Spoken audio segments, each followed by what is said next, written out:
नमस्कार दोस्तों, स्वागत है आपके अपने YouTube चैनल संस्कृत अड्डा पर। दोस्तों, आज की जो वीडियो इसमें हम करने वाले हैं संस्कृत की परीक्षाओं के लिए महत्वपूर्ण प्रश्नों को, जो आपके आगे आने वाले एग्ज़ाम के लिए महत्वपूर्ण रहेंगे। चाहे आप इसमें संस्कृत का कोई सा भी एग्ज़ाम हो उसकी तैयारी कर रहे हैं, तो ये सभी प्रश्न आपके आगे आने वाले एग्ज़ाम के लिए महत्वपूर्ण रहेंगे, क्योंकि एग्ज़ाम में इसी तरीके के जो क्वेश्चन ये पूछे जाते हैं। और अगर आपने हमारी पहले वाली वीडियो नहीं देखी है तो इसे आप आई बटन पे क्लिक करके देख सकते हैं, या फिर हमारे चैनल की जो प्लेलिस्ट है वहाँ पर जाकर अब तक की जितने भी वीडियो इन सभी को आप देख सकते हैं। तो एग्ज़ाम की दृष्टि से यहाँ पर सभी प्रश्न ये महत्वपूर्ण हैं। और वीडियो शुरू करने से पहले अगर आपने अब तक हमारे चैनल को सब्सक्राइब नहीं किया तो सब्सक्राइब कर ले, और साथ में जो घंटे वाले कोने से जोड़ दबाएं, जिससे आपको हमारे आने वाली जो वीडियो है उसकी नोटिफिकेशन मिलती रहेगी। और दोस्तों, वीडियो को लाइक, कमेंट और शेयर जरूर कीजिएगा और हमारे साथ अंत तक बने रहिएगा। और आप हमारा जो दूसरा जो चैनल है उसे भी सब्सक्राइब कर सकते हैं, रीडिंग लवर्स के नाम से जो ये चैनल है। वहाँ पर आपको महत्वपूर्ण जो न्यूज़ अपडेट है ये मिलती रहेगी वैकेंसी से संबंधित, तो आप इस चैनल को जरूर सब्सक्राइब कीजिएगा।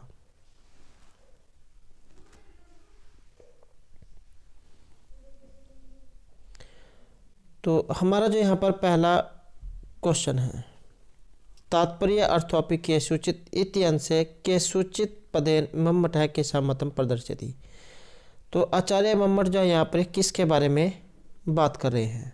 न्यायिका नाम, मीमांसका नाम, व्याकरणा नाम या वेदांती नाम? तो यहाँ पर जो हमारा सी आंसर है ये रहेगा ऑप्शन बी। आचार्य मम्मट जो है ये मीमांसकों के बारे में यहाँ पर बात कर रहे हैं। मम्मट ने वाचक, लाक्षणिक और व्यंजक नामक 3 प्रकार के ये शब्द बताए हैं, लेकिन जो मीमांसक हैं इन्होंने तात्पर्य अर्थोपि के सूचित यह कहकर कहीं कहीं पर तात्पर्य नामक चौथा शब्द भी बनाया है। तो इस कारण से यहाँ पर जो ऑप्शन बी हमारा सी आंसर रहेगा। और आचार्य जो मम्मट है इनके बारे में एग्जाम में और भी बहुत से क्वेश्चन पूछे जाते हैं, जैसे इनके द्वारा जो रचित ग्रंथ कौन सा है, तो इसका नाम है काव्य प्रकाश। और किस में है? ये उल्लास में है। और उल्लास कितने हैं? तो उल्लास की संख्या है 10। 142 इसमें कारिकाएं मानी गई हैं। तो और एक एग्जाम में इनका जो लक्षण जो है ये पूछे जाते हैं। तो इनका काव्य लक्षण रहेगा तद अदोषौ शब्दार्थौ सगुणौ अलंकृति पुनः कवपि। तो ये इनका काव्य लक्षण है। नेक्स्ट जो हमारा क्वेश्चन है, अतिशयनी व्यंग्य वाच्यात, ये इस प्रकार का जो है पंक्ति आती है, परिभाषा परिचय भवति। तो इससे परिचय रीति कवितायाः ध्वनि काव्यस्य गुणीभूत व्यंग्यस्य या अलंकृत काव्यस्य। तो ये जो यहाँ पर उदाहरण आया है ये इनमें से किसका है? ये भी क्वेश्चन बहुत एग्जाम में पूछा जाता है। तो इसमें जो हमारा यहाँ से आंसर है ये रहेगा ऑप्शन बी। ध्वनि जो काव्य है इसका यहाँ पर ये लक्षण है, अतिशयनी व्यंग्य। तो इदम उत्तम अतिशयनी व्यंग्य वाच्यात ध्वनि बुद्धि कथित है। तो इस प्रकार के जो यहाँ पर ये उक्ति है। और इसमें जो आचार्य मम्मट है ध्वनि काव्य उत्तम काव्य के विषय में बताया है।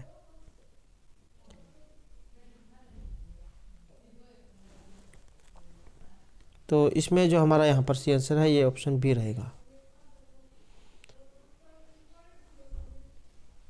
नेक्स्ट जो क्वेश्चन है, मम्मटस्य शास्त्रे सकल प्रयोजनम मौलिभूतम काव्य प्रयोजनम उक्तम।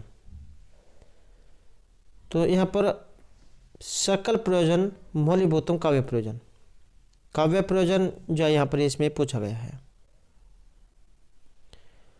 तो यहाँ पर हमारा जो सी आंसर है ये रहेगा ऑप्शन बी, सद्य परिनिर्वृत्ति।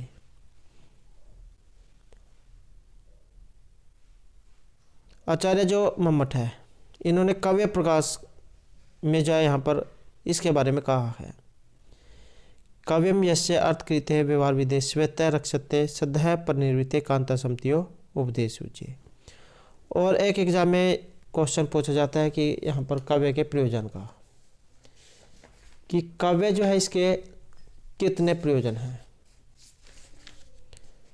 तो काव्य के 6 प्रयोजन यहाँ पर ये माने गए हैं। काव्यम यस्य अर्थकृते व्यवहार विदे श्वेत्य रक्षते और कांता समतियो, एक है सद्य परिनिर्वृत्ते और कांता समतियो उपदेश सूची। तो इस प्रकार से जो है काव्य के 6 प्रयोजन ये माने गए हैं। और यहाँ पर जो सी आंसर है ये रहेगा ऑप्शन बी, सद्य परिनिर्वृत्ति है। इसमें पढ़ने, सुनने, याद देखने आदि के साथ ही तत्काल परमानंद देने वाला इसे कहा गया है। तो ये रहेगा ऑप्शन बी। ये भी आपने याद रखना है कि 6 काव्य के प्रयोजन हैं। नेक्स्ट जो यहाँ पर क्वेश्चन है, गंगायाम घोष है इति अस्य लक्ष्यार्थे अस्ति। गंगायाम घोष है, गंगा में घर है। तो लक्ष्यार्थ आपने इसमें बताना है। गंगा तटे घोष है, गंगा जल प्रवाही घोष है, घोष शीतवम पावनत्वम च या गंगा जले घोष है। यहाँ पर जो आंसर है ये रहेगा ऑप्शन ए, गंगायाम घोष है। इसका जो लक्ष्यार्थ है यह होकर माना जाएगा कि गंगा के किनारे पर घर है।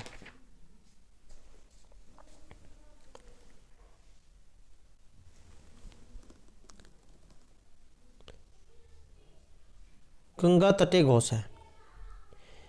इस उदाहरण में जो यहाँ पर ये घोष शब्द आया है, इसके अध्येतव रूप से अन्वय का उत्पादन करने के लिए गंगा शब्द अपने जल प्रवाह रूप मुख्यार्थ का परित्याग कर समीप संबंध से तट रूप अन्य अर्थ को बोधित करता है। और ये जो उदाहरण है, प्रयोजनवती लक्षण जो है उसका ये उदाहरण है।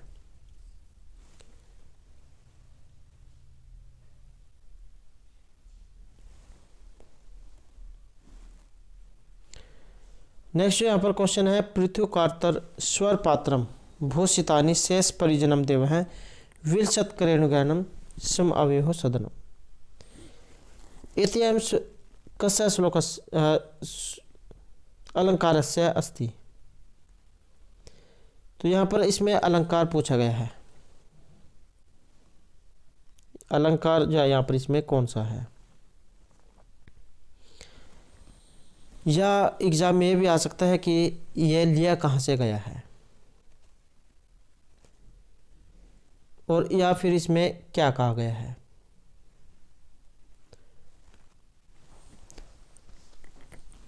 तो ये जो इसका जो संबंध है कि पृथ्वीकार्तर स्वर पात्रम भूषितानि शेष परिजनम देवा विलसत्करण संप्रति सम अव्यूहो सदनम, कि हे राजन, इस समय हम दोनों का घर पृथ्वीकार्त स्वर पात्र अर्थात बच्चों के रोने का स्थान और बड़े बड़े सोने के पात्रों से युक्त है, और भूषितानि शेष परिजन अर्थात पृथ्वी पर लौटते हुए परिजनों वाला और अलंकृत परिजनों वाला, विलसत क्रेणु गहनम चूहों के मिट्टी से भरा हुआ और झूमती हुई हाथुनी से भरा हुआ होने से ये एक समान हो रहा है। तो इस कारण से यहाँ पर जो श्लेष जो अलंकार है ये रहेगा। और जो श्लेष अलंकार है इसके बारे में भी एग्जाम में बहुत से क्वेश्चन जो पूछे जाते हैं। एक तो जो यहाँ पर इसका लक्षण ये एग्जाम में पूछ लिया जाता है कि श्लेष अलंकार जो है इसका लक्षण कौन सा है। तो श्लिष्टै पदै अनेकार्था अभिधाने श्लेष इष्यते। तो जहाँ पर श्लेष युक्त पदों के द्वारा अनेक अर्थों का कथन होने पर श्लेष अलंकार होता है। श्लिष्ट जो यहाँ पर आया, जो पद जो आया है, श्लिष्ट का अर्थ होता है ऐसे पद जिसमें अनेक अर्थ आश्लिष्ट हों, चिपके हुए हों। तो श्लिष्ट जो है इसका अर्थ आप चिपकना से लगा सकते हैं। इसका उदाहरण एग्जाम में आ जाता है, जैसे यहाँ पर ये उदाहरण आ गया है।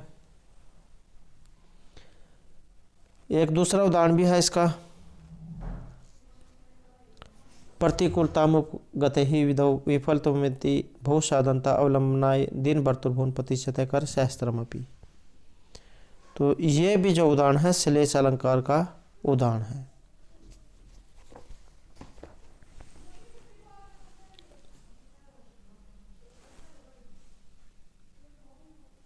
नेक्स्ट जो यहाँ पर आया है, सतीम अपि ज्ञाति कुलेक्षण श्रियाम जनः अन्यथा भर्तुर्मति विशंकते कस्य एवं उक्ति। तो यहाँ पर ये जो उक्ति है ये इनमें से किन की है? दुष्यंत की है, शारदवतस्य, शारंग्रवस्य या कर्णवस्य। अब इनमें जो षष्ठी जो विभक्ति है उसका प्रयोग हुआ है, जैसे राम में रामस्य होता है। तो षष्ठी जो विभक्ति है यहाँ पर इसमें आई है। और इसमें क्या कहा गया है? यह जो उक्ति है अभिज्ञान शकुंतलम जो महर्षि कालिदास के द्वारा जो रचित है वहां से यह ली गई है। और इसमें क्या कहा गया है कि साध्वी स्त्री यदि निरंतर अपने पिता के घर में रहती है तो सती साध्वी होने पर भी लोग उसके विषय में संशय करते हैं। कोई लड़की है, जब उसकी शादी हो जाती है तो उसके आगे वाला जो परिवार है वही सब कुछ होता है, जहाँ पर वो अपने पति के घर जाती है। लेकिन अगर किसी कारण से वो अपने जब पिता के घर आ जाती है तो लोग उस पर अनेक तरह के सवाल उठाते हैं। तो ये जो है यहाँ पर कथन जो है ये सत्य है। लोग अनेक तरह की बातें उसके बारे में करते हैं कि सती अपिज्ञाति कुल एक संश्रियाम जन अन्यथा प्रतिमति विशंकते। और सारंगरव जो है उनके द्वारा कही गई है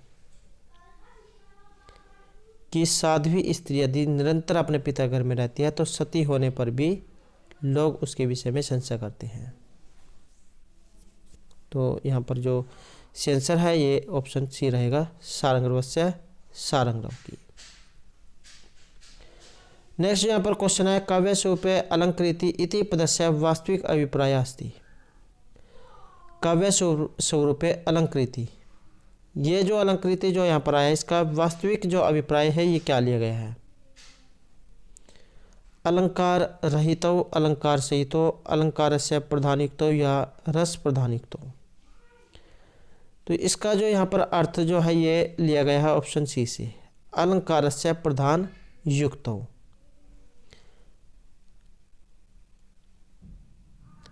काव्य के स्वरूप में शब्दार्थों का अंतिम विशेषण अलंकृति दिया गया है और इसका जो अभिप्राय है ये साधारणतः स अलंकार शब्दार्थ काव्य में प्रयुक्त होने चाहिए, परंतु जहाँ रस आदि की स्पष्ट प्रतीति हो वहाँ कभी कभी अलंकार रहित शब्द और अर्थ के होने पर भी काव्यत्व की हानि नहीं होती है। तो यहाँ पर जो हमारा आंसर है ये रहेगा ऑप्शन सी, अलंकारस्य प्रधान युक्तो।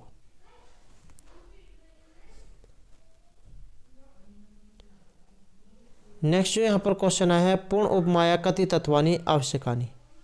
पूर्ण उपमा के लिए कितने तत्व होने चाहिए? चत्वारि, त्रीणि, पंच या षट्।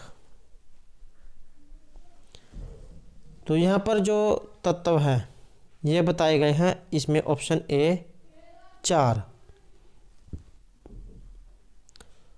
उपमा जो है इसके दो भेद होते हैं,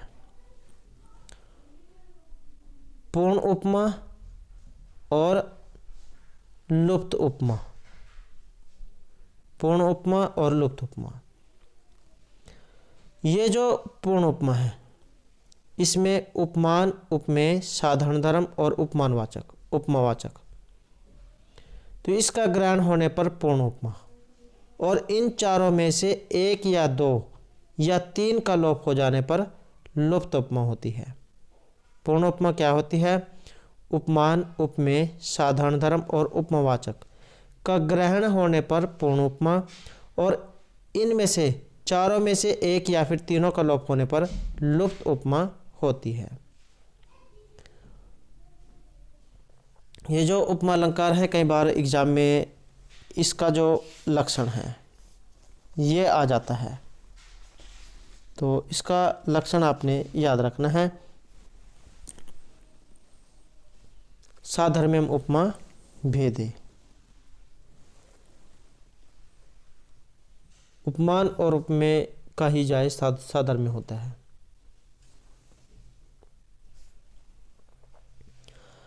नेक्स्ट यहाँ पर क्वेश्चन आया है, तद अदोषौ शब्दार्थो सगुणौ अलंकृति ही पुनः कवपि अत्र तद पदस्य किम तात्पर्यम।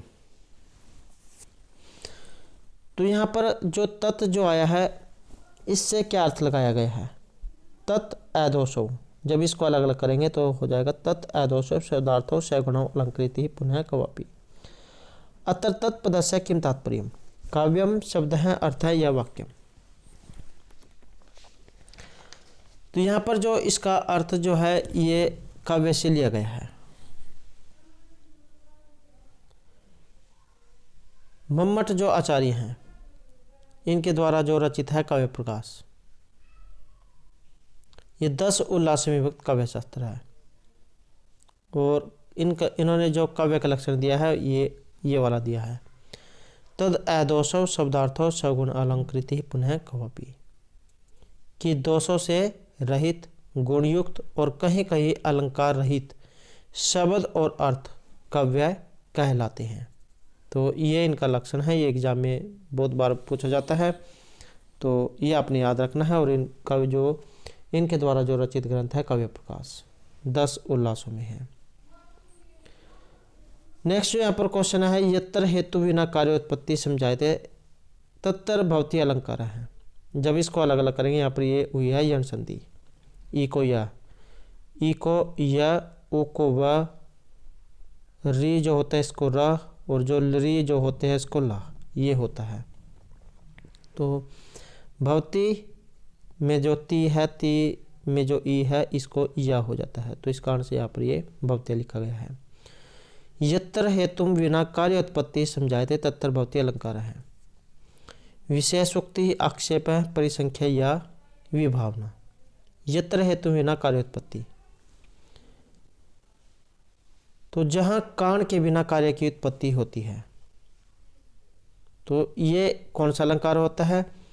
ये होता है विभावना अलंकार, ऑप्शन डी। यत्र हेतु बिना कार्योत्पत्ति समझाते तत्र विभावना अलंकार भवती। जहाँ कारण के बिना कार्य की उत्पत्ति होती है तो वहाँ विभावना अलंकार होता है। और लक्षण क्रिया है प्रतिषेधपि फल व्यक्ति विभावना, तो ये जो है विभावना अलंकार है।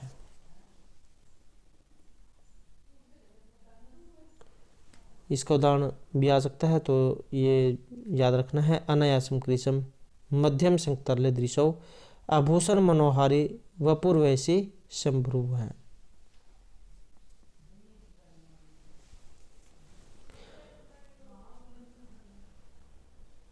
नेक्स्ट जो हमारे यहाँ पर क्वेश्चन है, काव्य हेतु विषय मम्मट रीत्या किम साधु वर्तते। इति हेतु त्रय हेतु हैं, काव्य हेतु है या मम्मटोक्त काव्य हेतु। यहाँ पर जो हमारा सी आंसर है ये रहेगा ऑप्शन ए, इति हेतु। शक्ति निपुणता लोक शास्त्र काव्याद अवेक्षणात् काव्य शिक्षाभ्यास इति हेतु तद उद्भवे। तो यहाँ पर जो है ये ऑप्शन ए रहेगा, इति हेतु।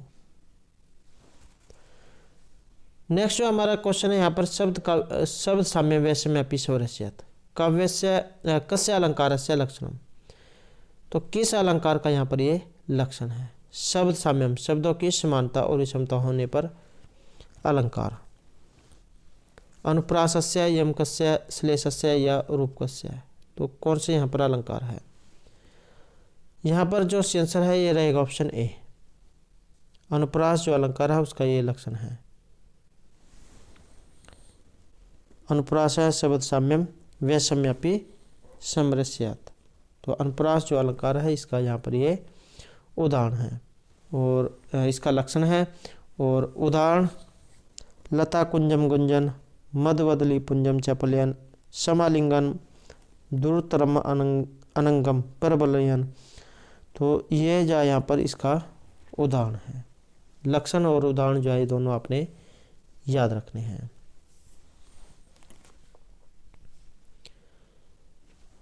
नेक्स्ट जो हमारा यहाँ पर क्वेश्चन है, शब्दस्य प्रत्यक्षे इंद्रियार्थ सन्निकर्ष भवति। शब्दस्य प्रत्यक्षे शब्द के प्रत्यक्ष होने पर इंद्रियार्थ सन्निकर्ष कौन सा इनमें से ज्ञान होगा? तो सन्निकर्ष का यहाँ पर ये क्वेश्चन है। या फिर एग्जाम में अगर क्वेश्चन आ जाए कि जो सन्निकर्ष हैं ये कौन कौन से होते हैं या फिर ये कितने होते हैं। एग्ज़ाम में जो क्वेश्चन है किसी भी तरीके से पूछा जा सकता है। तो सन्निकर्ष जो है यहाँ पर ये 6 होते हैं। इनकी संख्या होती है 6। कौन कौन से? संयोग सन्निकर्ष, सुक्त समवाय सन्निकर्ष, सुक्त समेत समवाय, समवाय समेत समवाय और विशेषण विशेष्य भाव सन्निकर्ष। और हाल ही में जो यूजीसी नेट का जो एग्ज़ाम हुआ था तो उसमें भी जाए क्वेश्चन पूछा गया था सन्निकर्ष का कि सन्निकर्ष कौन सा होता है या फिर जो संयोग सन्निकर्ष है या सुक्त समवाय है, इनके बारे में पूछा गया था कि ये कौन सा होता है।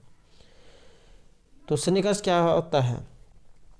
इंद्रियों का वस्तु के साथ संबंध सन्निकर्ष कहलाता है। इंद्रियों का वस्तुओं के साथ संबंध सन्निकर्ष कहलाता है। जब तक इंद्रियों का वस्तुओं के साथ संयोग नहीं होता ज्ञान का उदय नहीं होता है। तो सन्निकर्ष जो ये 6 प्रकार के बताए गए हैं। संयोग, सुक्त समवाय, सुक्त समेत समवाय, समवाय समेत समवाय और विशेषण विशेष्य भाव सन्निकर्ष। तो यहाँ पर यह प्रत्यक्ष होने पर पूछा गया है। यहाँ पर जो आंसर है ऑप्शन सी रहेगा, समवाय सन्निकर्ष। शब्द के प्रत्यक्ष में समवाय इंद्रिय सन्निकर्ष होता है। जब श्रोत्र अर्थात कान से शब्द का ग्रहण होता है तब श्रोत्र इंद्रिय होता है, शब्द अर्थ होता है और शब्द का साथ श्रोत्र का समवाय सन्निकर्ष है। क्योंकि ज्ञान के मध्य भाग में स्थित आकाश ही श्रोत्र कहा जाता है, अतः यहाँ पर जो श्रोत्र जो है ये आकाश के समान माना गया है। शब्द आकाश का गुण है, गुण और गुणी के बीच समवाय संबंध होता है। तो यहाँ पर ये समवाय सन्निकर्ष है। और अगर एग्जाम में यहाँ पर संयोग जो है इसके बारे में पूछा जाए तो इंद्रिय का वस्तु से साक्षात संपर्क, इंद्रिय का वस्तु से साक्षात संपर्क होता है संयोग सन्निकर्ष। जैसे आँख से घड़े का देखना, हम अपनी आंखों से किसी घड़े को देखते हैं, तो यह हो गया संयोग सन्निकर्ष। दूसरा है यहाँ पर सुक्त समवाय, इंद्रिय का वस्तु से एक माध्यम के साथ संपर्क होना। इंद्रिय का वस्तु से एक माध्यम के साथ संपर्क होना, जैसे आँख से घटतव या घड़े के लाल रंग का संपर्क होना। जैसे हम संयोग में क्या है देखेंगे कि यहाँ पर घड़ा है। सूक्ष्म समवाय में हम उसके कलर को देखेंगे, आँख से घटतव या घड़े के लाल रंग का संपर्क होना कि ये जो घड़ा है ये किस कलर का है, किस रंग का है।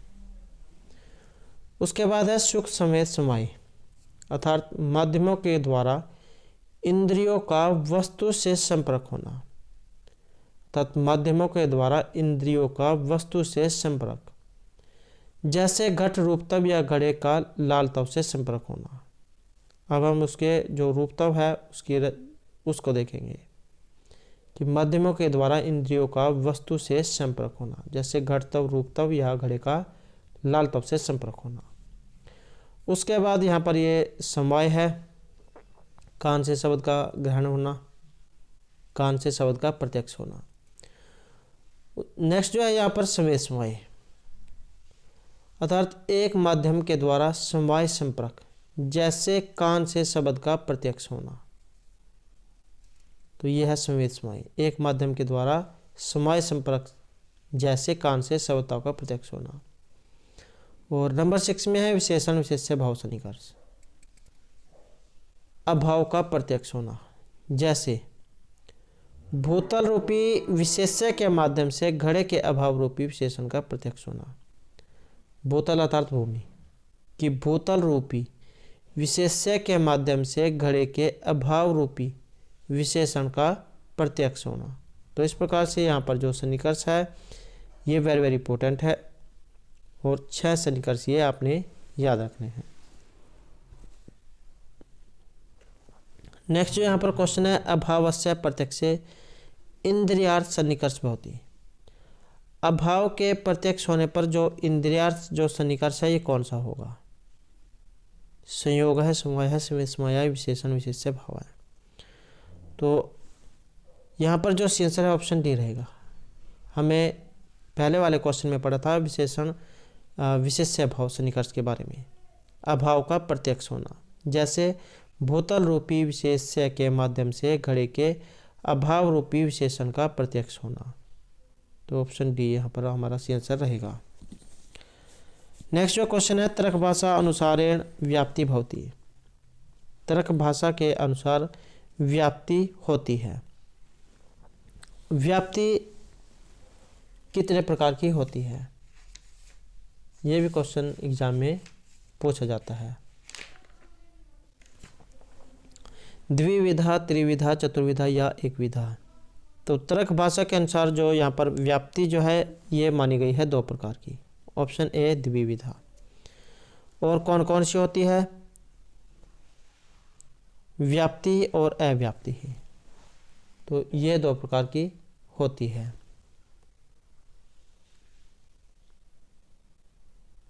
साहचर्य नियमों व्याप्ति ही, तो साथ साथ रहना या नियम जो है इसको व्याप्ति कहा जाता है। जैसे यत्र यत्र धूमः तत्र तत्र वह्नि। तो जहाँ जहाँ धुआं है वहाँ वहाँ अग्नि है, अर्थात आग है। तो ये है साहचर्य में नियमों व्याप्ति ही। 2 प्रकार की ये होती है।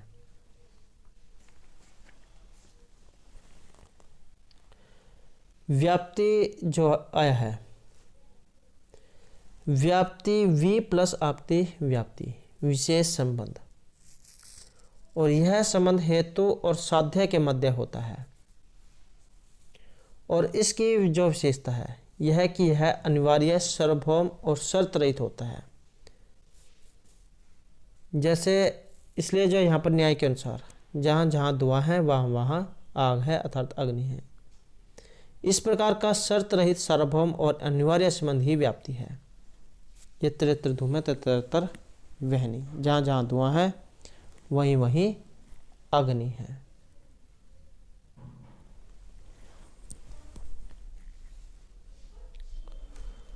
नेक्स्ट यहाँ पर क्वेश्चन है, तर्क भाषा अनुसार अनुमानम भवति। तर्क भाषाकार के अनुसार जो अनुमान है ये कितने प्रकार का होता है? एकविधम, द्विविधम, त्रि या चतुर्विधम। तो तर्क भाषाकार जो है उसके अनुसार जो अनुमान है ये दो प्रकार का होता है, स्वार्थ अनुमान और प्रार्थ अनुमान।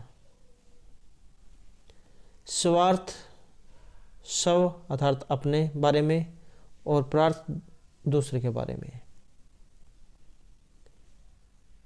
स्वार्थ अनुमान क्या होता है? वह अनुमान जो कोई व्यक्ति अपनी संशय निवृत्ति के लिए करता है। स्वार्थ अनुमान क्या होता है कि जो कोई व्यक्ति अपनी संशय निवृत्ति के लिए करता है।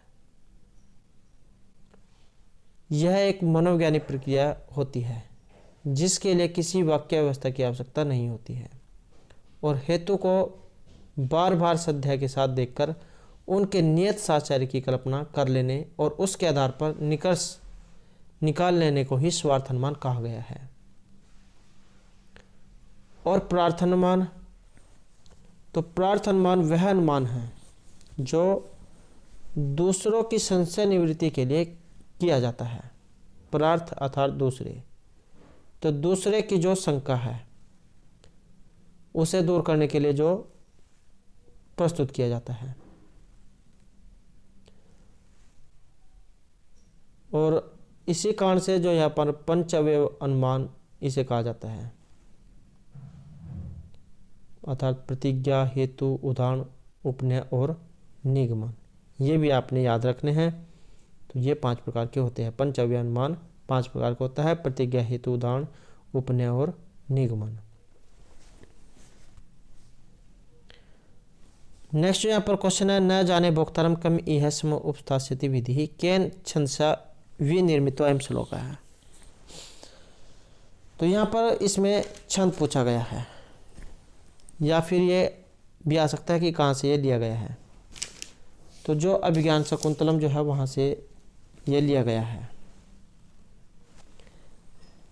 और श्लोक जो इसमें क्या कहा गया है कि अनघ्रातम पुष्पम किशल्यम उन्मूलम कर है रत्नाविधम मधु नव अन अस्वादित रसम अखंड पुननाम फलम इवचा तद्रूपमनघम न जाने भोक्तारम कमी है सम उपस्थास्यति विधि। दुष्यंत जो है वे इस उक्ति को कह रहे हैं कि यह जो शकुंतला है यह बिना सूंघा हुआ फूल है, पुष्प है, और नाखूनों से अनछुई ही कोपलों के समान है, अर्थात बेदाग रत्न है जिसका अभी तक किसी ने नहीं छुआ है। अनजाने स्वाद वाला ताजा शहद है। वह अखंड पुण्यों का निष्कलंक फल है। विधि का जो अर्थ है ये भाग्य से लिया गया है कि भाग्य न जाने किसको उस फल का भोक्ता बनाएगा, कि न जाने वो जा किसे प्राप्त होगा या किसके साथ उसकी शादी होगी। तो इस प्रकार भी इसका अर्थ आप लगा सकते हैं। अभिज्ञान शकुंतलम जो वहाँ से ये लिया गया है। तो यहाँ पर इसमें जो छंद है ये पूछा गया है, इसमें छंद कौन सा है? मंदाक्रांता, हरिणी, स्नग्धरा, शिखरणी। तो ऑप्शन सी यहाँ पर इसमें सी आंसर रहेगा, शिखरणी इसमें छंद है। अब जो यहाँ पर ये जो शिखरणी जो छंद आया है इसका भी एग्जाम में लक्षण आ जाता है। तो रसई रुद्र चिन्ह यमन से लागे शिखरणी, तो ये होता है शिखरणी छंद। रसई कई बार एग्जाम में क्या पूछा जाता है, जो इसमें रसई जो ये आया है इसमें अक्षरों की संख्या कितनी है? तो रसई जो है इसमें अक्षरों की संख्या ये 6 है। और रुद्र एकादश जो यहाँ पर आया है इसमें है 11। तो इस प्रकार 11 और 6 17 जो है ये हो जाते हैं। यमन सब लागे शिखरणी, यगण, मगण, नगण, सगण, भगण, लघु और गुरु। तो टोटल जो है यहाँ पर वर्णों की संख्या इसमें 17 है।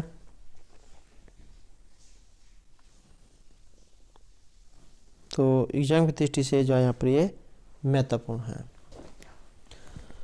नेक्स्ट जो हमारा यहाँ पर जो क्वेश्चन है,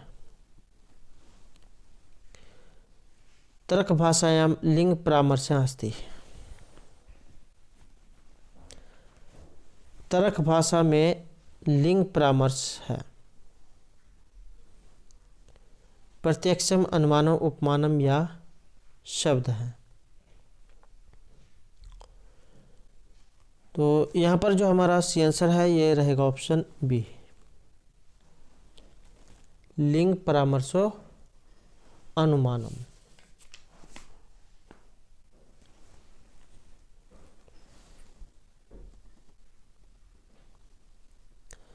और जो न्याय दर्शन है, इन्होंने तर्क भाषा में जो चार जो प्रमाण हैं ये माने हैं। कौन कौन से? प्रत्यक्ष अनुमान, उपमान और शब्द प्रमाण।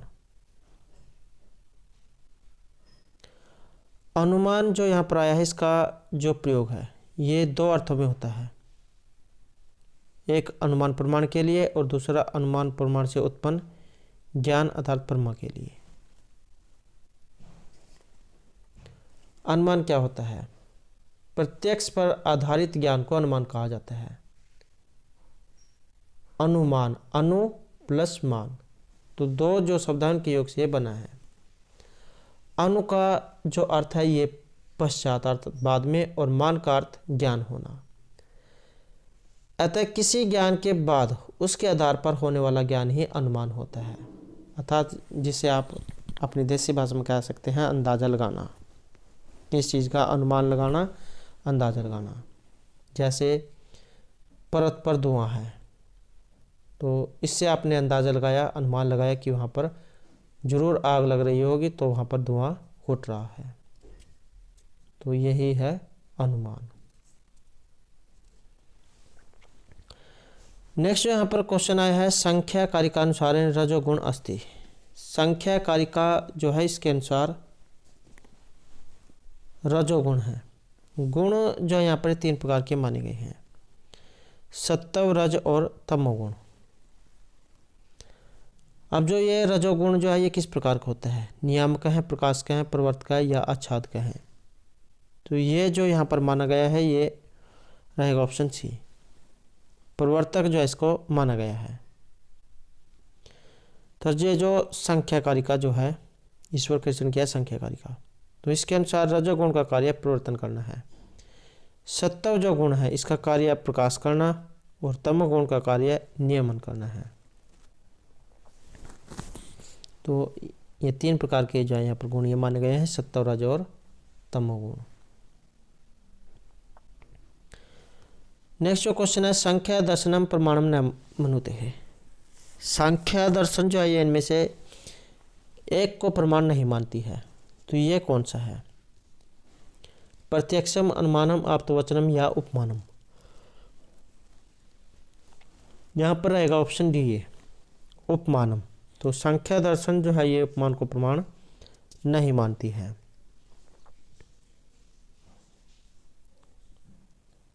तो संख्या दर्शन में जो ये तीन प्रमाण माने गए हैं, प्रत्यक्ष, अनुमान और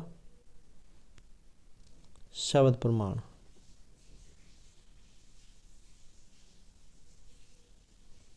और न्याय वैशेषिक दर्शन जो ये चार प्रमाणों को मानता है, प्रत्यक्ष, अनुमान, उपमान और शब्द को। नेक्स्ट जो क्वेश्चन है, संख्या अभिमतायाम सृष्टि प्रक्रियायाम प्रथम विकारास्ति। संख्या जो है इनके मत में सृष्टि प्रक्रिया का प्रथम जो विकार है ये कौन सा है? अहंकार है, महत, मन है या चक्षु? तो इनके अनुसार जो माना गया है ये माना गया है महत्त्व को।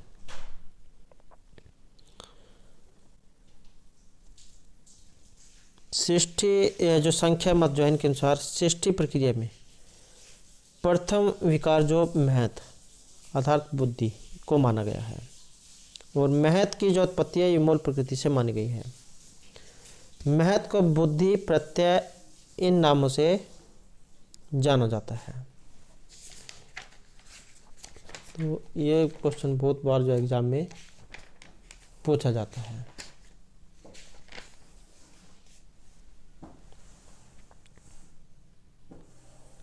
नेक्स्ट जो क्वेश्चन है, संख्या दर्शनस्य सिद्धांतो अस्ति।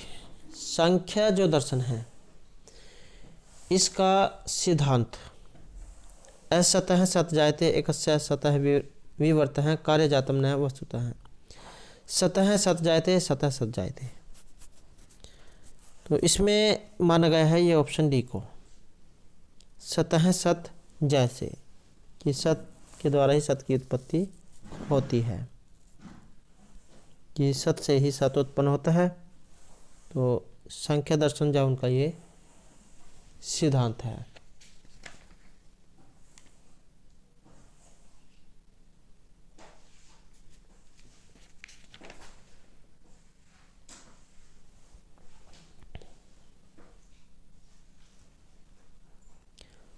नेक्स्ट जो यहाँ पर क्वेश्चन है, संख्या दर्शने तन्मात्राणि सन्ति।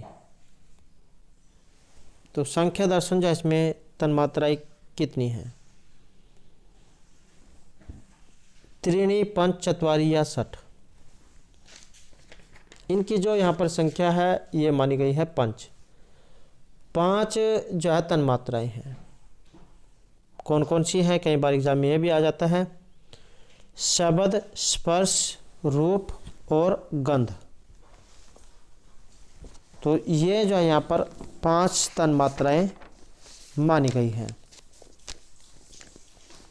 और अगर एग्जाम में ज्ञानेंद्रिय पूछ लिया जाए तो इनकी संख्या भी पांच होती है, श्रोत्र, त्वक, चक्षु, जीव और घ्राण। पांच ही जो कर्मेंद्रिय होती हैं, वाक, पाणी, पाद, पायु और उपस्थ। पंच ही महाभूतों को माना गया है, पृथ्वी, जल, तेज, वायु और आकाश। नेक्स्ट जो हमारा क्वेश्चन है, संख्या मते पुरुषस्य अस्ति। संख्या जो है इनके मत में पुरुष किस प्रकार का है? त्रिगुण है, व्यक्त है, अनित्य है या चेतन है। तो इनके अनुसार जो यहाँ पर पुरुष जो है इसे माना गया है चेतन। संख्या मत के अनुसार चेतन पुरुष या आत्मा ही सुख दुख का भोक्ता होता है, भोगने वाला।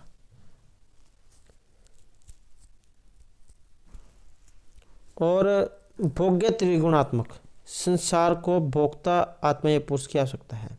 जैसे अर्थात भोग्य प्रकृति को भोक्ता पुरुष की अपेक्षा है, और यही प्रकृति का प्रयोजन है। और सृष्टि जो चक्कर है ये पुरुष और प्रकृति जो है उनके संयोग से चला रहा है।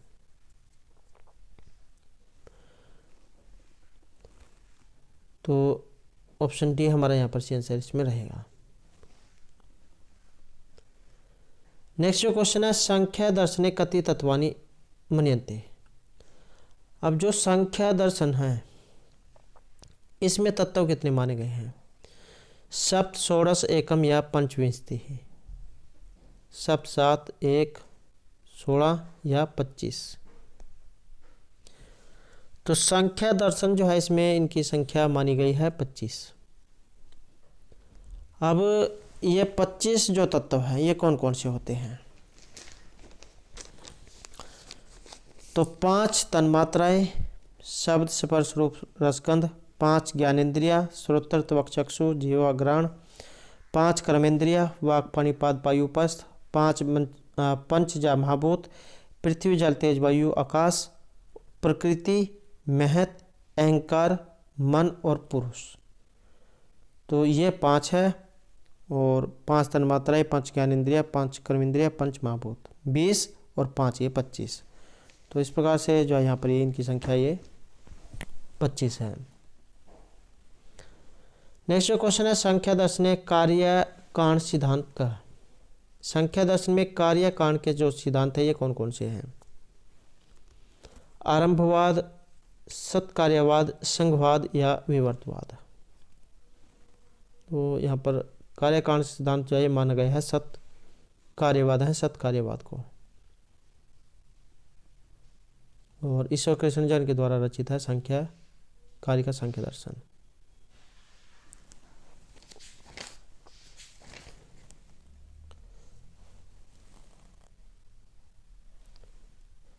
संख्या दर्शन जो है ये सत्कार्यवाद का समर्थक है। और सत्कार्यवाद जो है इसका अर्थ होता है कि कार्य कांड में सत होता है अर्थात कार्य न तो कोई नवीन वस्तु है और न कोई नया आरंभ है, बल्कि वह कारण की ही बदलती हुई अवस्था है, और इस परिवर्तन को नया आरंभ कहने के स्थान पर कारण की व्यक्त अवस्था कहना उचित है। अर्थात कारण में कार्य पहले अव्यक्त था और अब व्यक्त हो गया है। इसमें एक जो उदाहरण ये दिया गया है, असत कारणात् उपादान ग्रहणात् सर्वसंभवात् शक्तस्य शक्य कारणात् कारण भावात् सत्कार्यम्। असत कारणात् उपादान ग्रहणात् सर्वसंभवात् शक्तस्य शक्य कारणात् कारण भावात् सत्कार्यम्। असत कारण क्या होता है? जिसका अस्तित्व ही नहीं है, उसकी कभी उत्पत्ति नहीं हो सकती। जैसे बालू, रेत जो है, इसमें घी का अभाव है, इसलिए किसी भी प्रकार से बालू से घी नहीं निकाला जा सकता। रेता जो है, रेत से घी नहीं बनता है।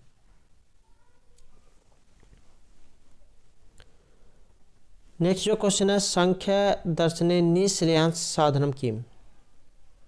निःश्रेयस जो साधन है कौन सा माना गया है? ब्रह्म ज्ञानम, भक्ति, तत्व ज्ञानम या चित्त शुद्धि ही। तो इसमें जो माना गया है, ये माना गया है ऑप्शन सी को, तत्व ज्ञानम, तत्व ज्ञान को।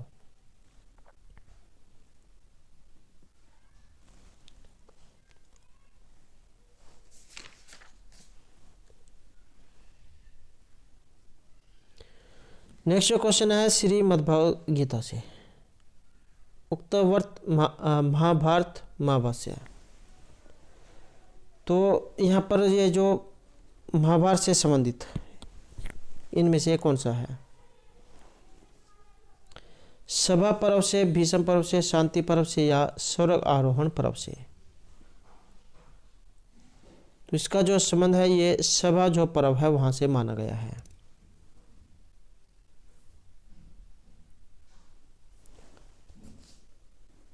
और कई बार एग्जाम में इसके ये जो गीता जो है, इसके बारे में आ जाता है कि इसमें जो अध्याय जो हैं कितने हैं या फिर ये किस में है। तो ये अध्यायों में है, अध्याय हैं इसमें, और अध्याय की जो संख्या है ये है 18। अब एक एग्जाम में ये भी क्वेश्चन पूछा गया था कि कौन सा अध्याय का नाम क्या है। तो प्रथम जो अध्याय है इसका नाम है अर्जुन विषाद योग, द्वितीय अध्याय का नाम संख्या योग, तृतीय अध्याय कर्म योग, चतुर्थ अध्याय ज्ञान कर्म संन्यास योग, पंचम अध्याय कर्म संन्यास योग, षष्ठ अध्याय आत्म संयम योग, सातवां जो है इसका नाम ज्ञान विज्ञान योग है, आठवां अक्षर ब्रह्म योग, नौवां राजविद्या राजगुह्य योग, 10वां विभूति योग, 11वां जो अध्याय है यह है विश्वरूप दर्शन योग, 12वां अध्याय भक्ति योग, 13वां क्षेत्र विभाग योग, 14वां गुणत्रय विभाग योग, 15वां पुरुषोत्तम योग, 16वां देव असुर संपत्ति विभाग योग, 17वां श्रद्धात्रय विभाग योग, और जो 18वां है इसका नाम है मोक्ष संन्यास योग। तो इस प्रकार से यहाँ पर इनकी जो संख्या है ये 18 मानी गई है।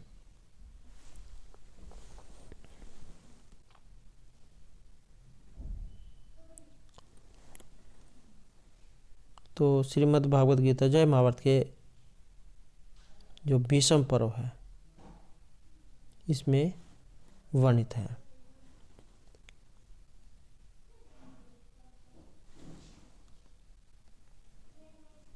भीष्म पर्व जो है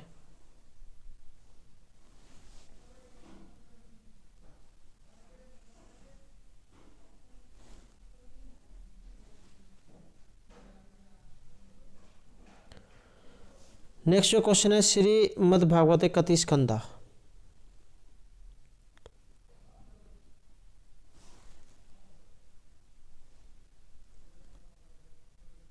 तो इसमें जो है ये 28 का बी जो है ये सही है, आंसर है भीष्म पर्व। ये नहीं है, ये जो है सही कर लेना, भीष्म पर्व जो है इस यहाँ से ली गई है। नेक्स्ट यहाँ पर क्वेश्चन है, श्रीमद्भागवते कति स्कंदा। श्रीमद्भागवत जो है इसमें कितने स्कंद हैं? 12, 11, 14 या 10? तो स्कंद जो है इसमें माने गए हैं ये द्वादश, अर्थात 12 जो है इसमें स्कंद ये माने गए हैं।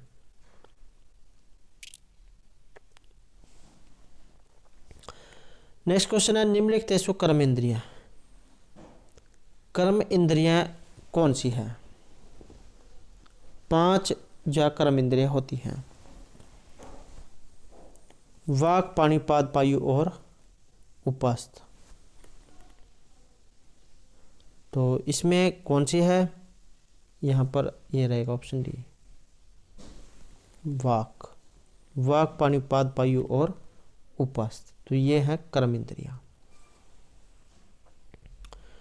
तो दोस्तों ये थे हमारे आज के यहाँ पर संस्कृत की परीक्षाओं के लिए कुछ महत्वपूर्ण प्रश्न जो आपके आगे आने वाले एग्जाम के लिए महत्वपूर्ण रहेंगे।